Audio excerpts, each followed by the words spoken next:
Imagina que você começou num novo emprego e aos pouquinhos foi conhecendo seus colegas de trabalho e descobrindo o que eles faziam nas horas vagas. Eis que um dos seus colegas, um grandalhão de 1,93 de altura, que assim como você é apenas mais um cara que tá ali servindo no corpo de bombeiros, mas esse cara, quando não está pela cidade apagando incêndios, tá no octógono do UFC apagando gente na porrada. Aquele cara normal, gente como a gente, que você estava vendo ali todo dia. Além de bombeiro, é campeão mundial peso pesado do UFC. Na história de hoje você vai descobrir quem é o croata-americano Stipe Miocic, por que o Dana White e o UFC conspiraram para derrubar ele do trono do peso pesado, o que ele fez para ser amplamente considerado o maior peso pesado do UFC até hoje, com o recorde de maior número de defesas de cinturão, e por que no UFC 220, após defender o seu cinturão pela terceira vez, ele tomou o cinturão de Dana White e entregou para que o seu professor colocasse na cintura dele. Apesar de ter batido em todo mundo,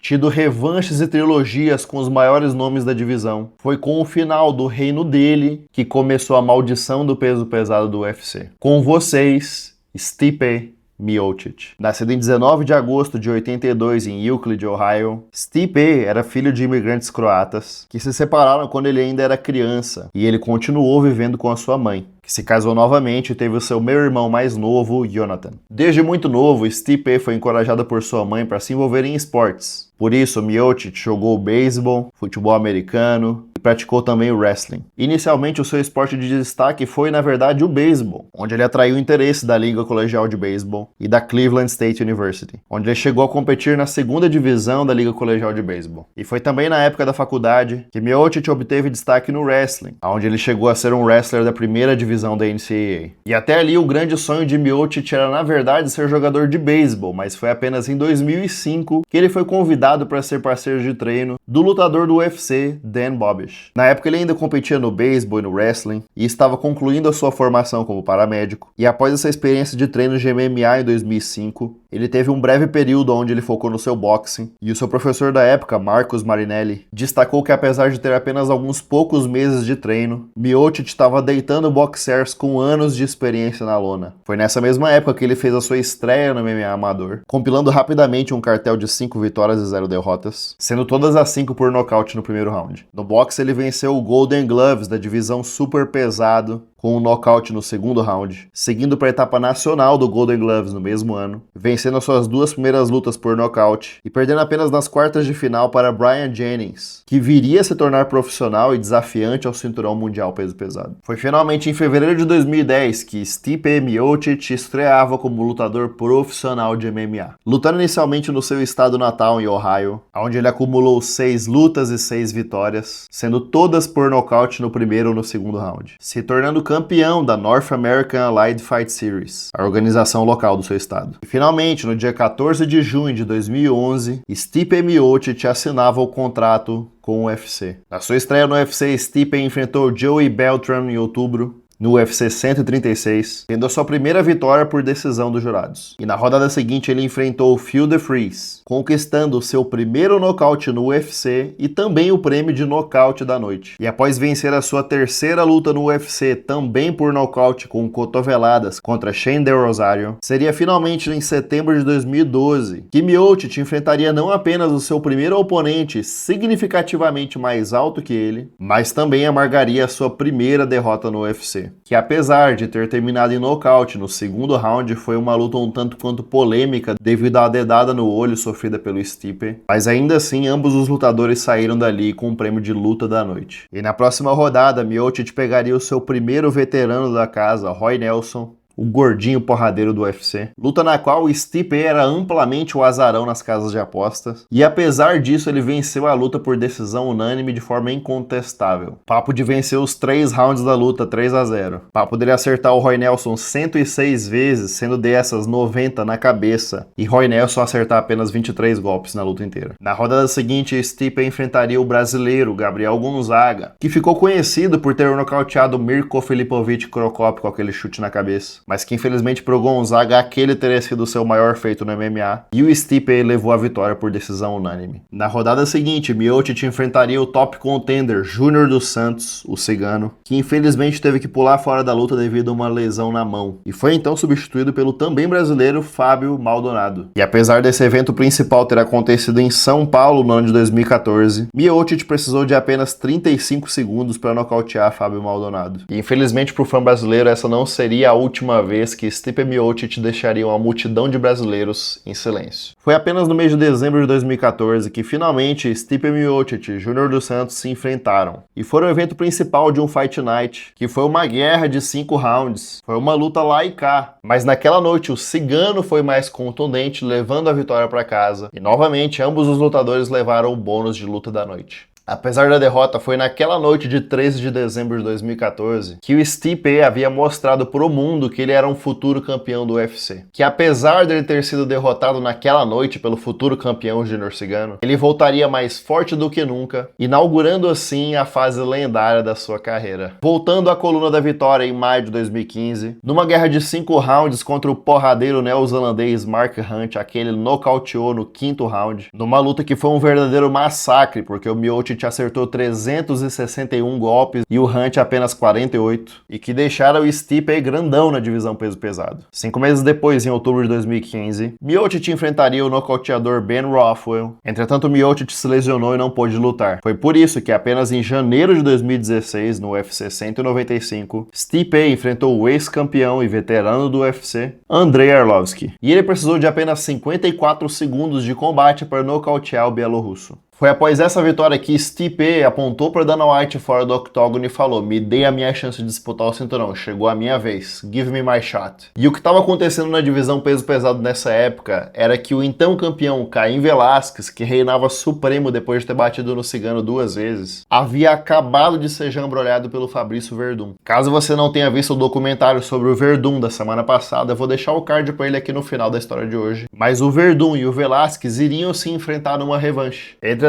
a comissão atlética não liberou o Caim Velasquez para lutar com o Werdum, não deu o alvará de funcionamento para ele. E por um breve momento, o Stipe estava marcado para lutar com o Werdum pelo cinturão mundial. Entretanto, o Werdum também teve que pular fora da luta devido a uma lesão nas costas. E foi por conta desse monte de lesão que apenas em maio de 2016, Stipe Miocic enfrentaria Fabrício Werdum pelo cinturão mundial peso pesado aqui na cidade de Curitiba. Luta essa que aconteceu na Arena da Baixada, com um público de 45.207 pessoas, gritando vai morrer pro Stipe Miocic, que para o desespero geral da nação, aos 2 minutos e 47 segundos de luta, Fabrício Werdum vai cavalo estava marchando para cima do Miocic, quando ele foi pego com um contragolpe no cruzado de direita que desligou o disjuntor dele. E pela segunda vez, Stipe Miocic deixava uma multidão de brasileiros em silêncio, ao vivo e a cores, no Brasil. A primeira defesa de cinturão de Miocic aconteceria e 5 anos após a sua estreia no UFC, Miocic voltava a lutar na sua cidade de Cleveland, mas dessa vez como campeão mundial do UFC, enfrentando o top contender e kickboxer holandês Alistair Overeem. E apesar de Overeem ser um lutador perigoso e com poder de nocaute, naquela noite o plano de jogo dele foi um tanto quanto estranho e ele meio que fugiu do Stipe durante o primeiro round inteiro, até ele ser pego pelo calcanhar numa investida do Stipe e quedado, aonde por ali ele caiu e por ali ele ficou, sendo nocauteado aos 4 minutos e 27 do primeiro round. Stipe teria sua revanche contra Júnior Cigano, contra quem ele havia tido aquela guerra de 5 rounds e agora ele era o campeão do mundo, mas dessa vez ele precisou de apenas 2 minutos e 22 segundos para nocautear Cigano e se consolidar como o rei do peso pesado. Então, caso não tenha ficado claro, nessa época aqui de 2015 em diante, o Stipe bateu em todo mundo. Ele tirou o Werdum pra nada, que havia batido no Caim Velasquez até dizer chega. Ele bateu no Overeem, que era um dos grandes nomes da divisão. Ele bateu no Cigano, que era um dos únicos caras que faziam frente na época. E ele só não bateu no Caim Velasquez porque nessa altura do campeonato campeonato, o ombro, o joelho e as costas do Caim já tinha ido para beleléu. E agora só faltava mais um nome na divisão pro Miocic falar que ele tinha batido em todo mundo e zerar o jogo. Só que tinha algo muito estranho acontecendo nessa época no peso pesado do UFC. Algo que seria o prefácio da maldição do peso pesado. Nessa época, o camaronês, o top contender do peso pesado, Francis Ngannou, estava chegando no UFC com tudo. E ele já tinha nocauteado Curtis Blaydes, Andrei Arlovski e vencido o prêmio de nocaute do ano em 2017, quando ele quase arrancou fora a cabeça do Alistair Overeem com um upper. E foi nessa época que o UFC, por meio do Dana White, começou a fazer um oba-oba absurdo. Os caras começaram a criar tanto hype que chegava a ser desrespeitoso contra o Stipe. Papo deles estarem com o campeão mundial deles aqui de um lado e do outro um top contender que ainda não era campeão, e o Dana White exaltando e subindo a bola do Francis Ngannou até dizer chega, falando que ele tinha o soco mais forte do mundo, que o soco do Francis era tão forte quanto ser acertado por um Ford Escort a toda velocidade. Mas eles não estavam fazendo isso e subindo também a bola do Stipe. Eles estavam apenas fazendo o hype do Francis. E era como se o UFC tivesse quase que torcendo contra o Stipe e querendo lançar o Francis como a nova grande estrela do UFC, como o novo grande nome do MMA, como aquele monstro imbatível com o soco mais forte do mundo. E até janeiro de 2018, nunca na história um campeão mundial peso pesado do UFC havia defendido o seu cinturão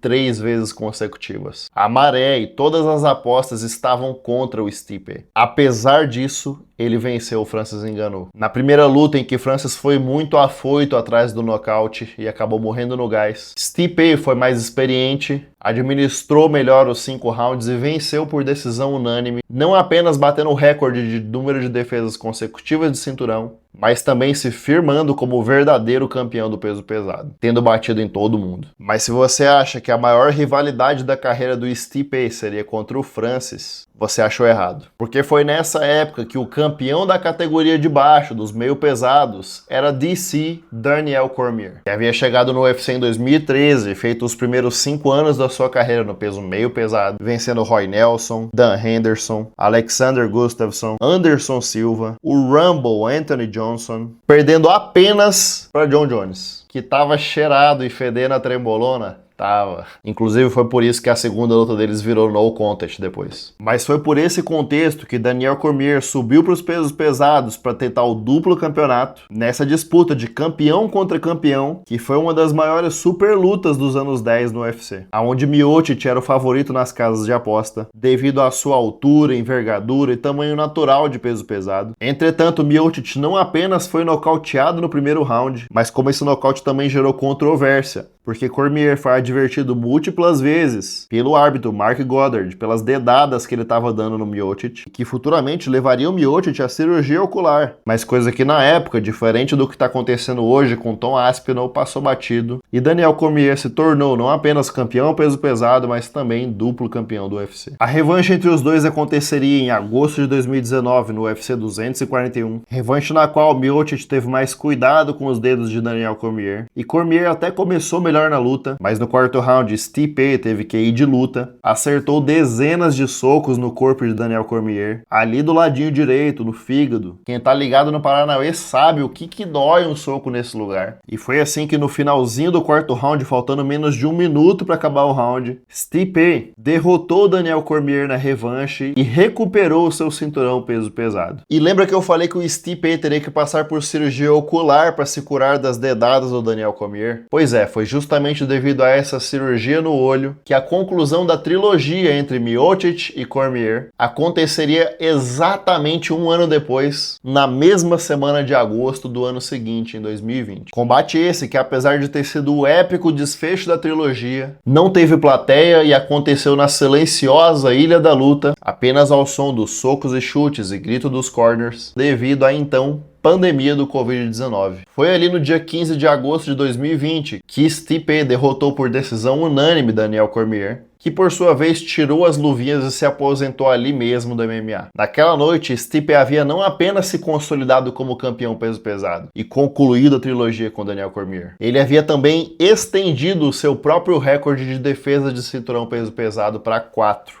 feito que até agora ninguém conseguiu bater. E a gente vai ter que descobrir o que o futuro guarda para essa divisão, que tem atualmente Tom Aspinall, Ciryl Gane e Alex Poatan nesse impasse mexicano do peso pesado para descobrir quem vai ser o novo campeão ou continuar campeão e buscar aí bater esse recorde de 4 defesas de cinturão peso pesado do UFC, que atualmente é dele, o bombeiro americano-croata Stipe Miocic. Em março de 2021, no UFC 260, o sonho do presidente do UFC, Dana White, aconteceu quando Francis Ngannou finalmente nocauteou Stipe no segundo round, se tornando o campeão indiscutível peso pesado do UFC. E, infelizmente para o esporte e para os fãs, esse seria apenas o início de uma longa novela na categoria peso pesado, porque o então GOAT, Stipe Miocic, meio que se aposentou ali por uns anos. O então campeão Francis Ngannou viu que tinha muito poder nas mãos e começou a fazer uma competição de tamanho de pau com o presidente do UFC, Dana White. E no meio dessa briga com o UFC, nessa disputa contratual, buscando melhores condições não apenas para ele, mas também para todos os lutadores do UFC, Francis Ngannou não deu o braço a torcer, saiu do UFC para sempre e foi pro boxe lutar contra o Tyson Fury. Luta na qual em uma noite ele fez mais dinheiro do que em todas as lutas dele do UFC combinadas. E aí depois ele foi pra PFL, ganhou mais 10 milhões, ficou muito milionário. Enquanto isso, o campeão da categoria de baixo, que era o John Jones, ficou 3 anos esperando o Francis Ngannou vazar para finalmente subir pro peso pesado. Venceu o Ciryl Gane pelo cinturão vago, se tornando o duplo campeão do UFC. Daí esse John Jones já velho e já fora do auge, falou que queria bater no mais velho, mais fora do auge, Stipe Miocic, só para dizer que defendeu o cinturão peso pesado dele, bateu no melhor peso pesado da história do UFC, e para terminar bem na fita a carreira dele, apesar dele ter fugido do Francis Ngannou. Daí na véspera da luta com o Miocic em 2023, o John Jones tem uma lesão grave, rompe aqui o músculo peitoral que conecta aqui com o ombro, fica mais um ano fora. No meio dessa brincadeira, Tom Aspinall já estava chegando e virando campeão interino e pedindo a luta com o John Jones. John Jones falando que não ia lutar com o Tom Aspinall, que ia lutar só mais uma vez com o Miocic e ia aposentar. Finalmente, em novembro de 2014, Miocic e Jones lutam num combate que infelizmente já era visível que eles não estavam mais no auge da juventude, não estavam mais na flor da idade. O Stipe estava 3 anos sem lutar, voltou só para lutar com o John Jones, que venceu a luta por nocaute no finalzinho do terceiro round com um spinning back kick, pegou na costela do Stipe e aí não deu pra ele. Mas nessa luta, que em teoria era pra ser despedida dos 2 lutadores da MMA, o Stipe de fato pendurou as luvas ali mesmo, agradeceu aos fãs por tudo e deixou claro que aquela era a última aparição dele no octógono. Mas o bendito do John Jones, com todos os holofotes nele, ao vivo mudou de ideia sobre aposentar e deixou os fãs sonharem, sentou em cima do cinturão por mais 7 meses, até ele finalmente se aposentar oficialmente em junho de 2025. Tom Aspinall virou campeão indiscutível sem nem ter lutado com o John Jones. E 2 semanas depois o John Jones desaposentou porque o Donald Trump e o Dana White falaram que ia ter o UFC Casa Branca. Daí o resto vocês já sabem, né? Ele ficou ali 1 ano no Twitter e no Instagram dele, alimentando as esperanças dos fãs de que ele iria lutar no UFC Casa Branca. Tava o Poatan pedindo o John Jones de um lado, John Jones falando que queria Poatan do outro, e no fim das contas a gente teve Ciryl Gane. Mas como isso não é o foco da história de hoje, após a aposentadoria do MMA, Stipe Miocic finalmente se tornou um paramédico e bombeiro em tempo integral no estado de Ohio, após anos servindo em meio período, e segundo Stipe, o que o levou à transição para tempo integral foi o acesso a um melhor plano de saúde para ele e a família. E quando perguntado por Joe Rogan por que ele ainda trabalha como bombeiro mesmo após ter sido campeão mundial do UFC, ele respondeu que precisava de algo para se apoiar, mesmo após a sua primeira grande carreira ter chegado a um fim. Até hoje, Stipe Miocic é considerado por muitos o maior peso pesado de todos os tempos da MMA, enquanto que outros nomes como Fyodor Emelianenko, Antônio Rodrigo Nogueira, Randy Couture, Caim Velasquez e Francis Ngannou também são frequentemente citados. Stipe sempre seguiu seu próprio caminho. Ele que viveu o seu auge no MMA nos anos 10, na erupção do UFC midiático de Conor McGregor, e que viu diversos lutadores do UFC fazendo manchete em vez de fazer história, Stipe Miocic escolheu ser diferente disso. Mesmo quando o UFC parecia torcer contra ele, ele seguiu o caminho dele. Na vitória e na derrota, ele correu atrás, venceu as suas revanches e a sua trilogia, e deixou a marca dele não apenas no MMA,